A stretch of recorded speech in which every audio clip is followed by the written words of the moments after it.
سلام، زه احمد خان خپلواک پېښور پوهنتون ته د فراغت نه څو کاله وروسته لاړم. نه پکې زموږ جونیور وو، نه پکې سینیور وو، نه پکې کلاس فیلو وو، نه څوک نو داسې جان پهچان والا.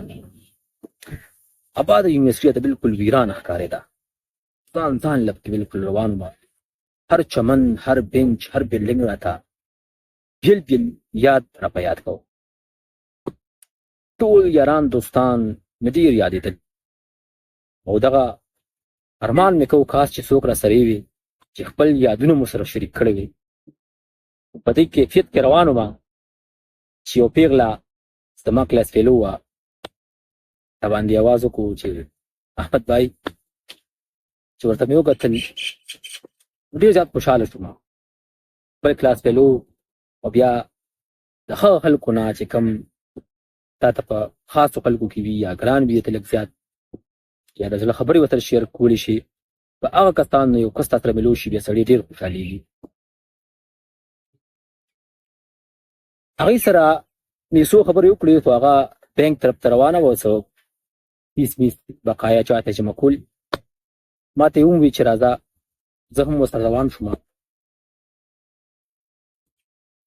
خبرې مې کولې، په خبرو کې ما ته دا پوښتنه وکړه چې نن سبا څه مصروفیات دي. هغې راته وویل په فلانۍ اداره کې جاب کوم. ما ته وپوښتل جاب کې، خو جاب د مختلفو وجوهاتو نه خلک کوي، د چا فاینانشل مسلې وي، څوک خپل مصروفیت له خاطره کور کې هسې ناسته خوند نه ورکوي، څوک تجربه یعنې اکسپیرینس حاصلوي. تا به کوم غرض جاب شروع کړی دی؟ هغې راته داسې لږ د افسوس یا د اسویلي په کیفیت کې وویل چې دغه یو وجه هم نه ده. تا د ښه پته ده موږ د ښار خلک شو او زموږ تر اوسه پورې زما رشته هم نره شوې، او دلته چې څوک رشته کوي هم نو هغه دې ته ګوري چې یعنې دې جینۍ سره جهیز څومره دی، دې سره مال څومره دی، دې سره سامان څومره دی. د هغې دپاره بیا موږ ډېر فکرمند یو. همدغه د جهیز فکر دی، په دغه خاطر دا جاب کوم او دغه پیسې دا جمع کوم.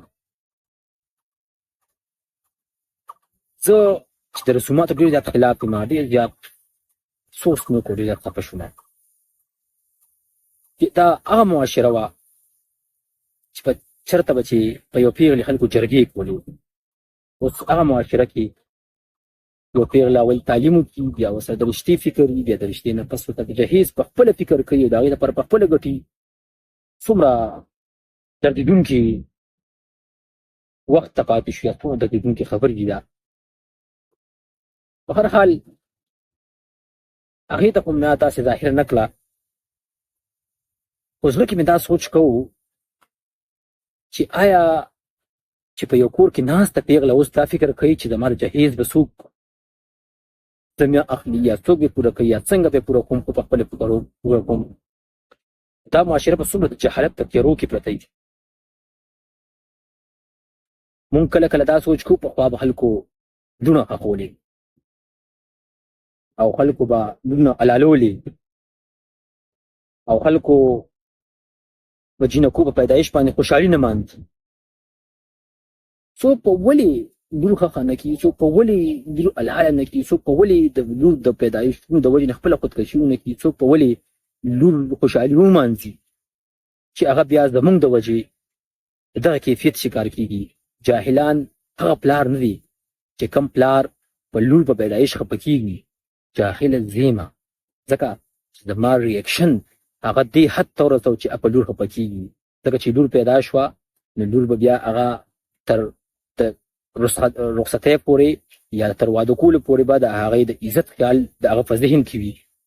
یا که جهیز وله پکار وي نو په خپل غربت کې به د هغه سره د جهیز غم وي، که جهیز نه وي نو جینۍ به نه واده کېږي او دا به ټول عمر د په کور وي، به ټول عمر به دا پیغورونه او دا تکلیف او دا فکر به دې شپو ورځ کوي. دا به ولې خپل لور په پیدایش خوشحاله شي؟ او دا د هغه جهالت نه دی، دا یو ځل بیا وایم دا زموږ جهالت دی چې زموږ د وجې نه په معاشره کې پلار د لور عزت ته پریشانه پلار د لور جهیز ته پریشانه، پلار د لور رخصتۍ ته پریشانه. کله چې مونږ د هر څه د خپل ځان نه وویستل، مونږ انتخاب په شرافت وکړو، مونږ په انسانیت وکړو، مونږ په ښه تربیت وکړو، نو بیا به څوک په خپلې لورو ستومانه کېږي نه. بیا به خلک په خپلې لورو باندې خوشحالي کوي چې پیدا کېږي. خو چې کله معاشره کې دغه مشکلات وي، نو بیا د هغه ذهني بوج د جهالت نه دي بېل. دا هر څه ټول ځان ته ونیسئ په دغه هیله سره چې دغه رسومات د زړه نه وباسو. زه په خپله د هغه انسان انتخاب کومه، کم انسان چې شریف دی، هغه چا نه چې چا سره ډېر مال دی. تاسو ټول په دغه تحریک کې، په دغه د رسوماتو په خلاف تحریک کې زموږ سره لاس مدد وکړئ او په دې کې موږ سره شریک شئ. تاسو خپل انتخاب په شرافت سره وکړئ، نه چې په مال او دولت سره.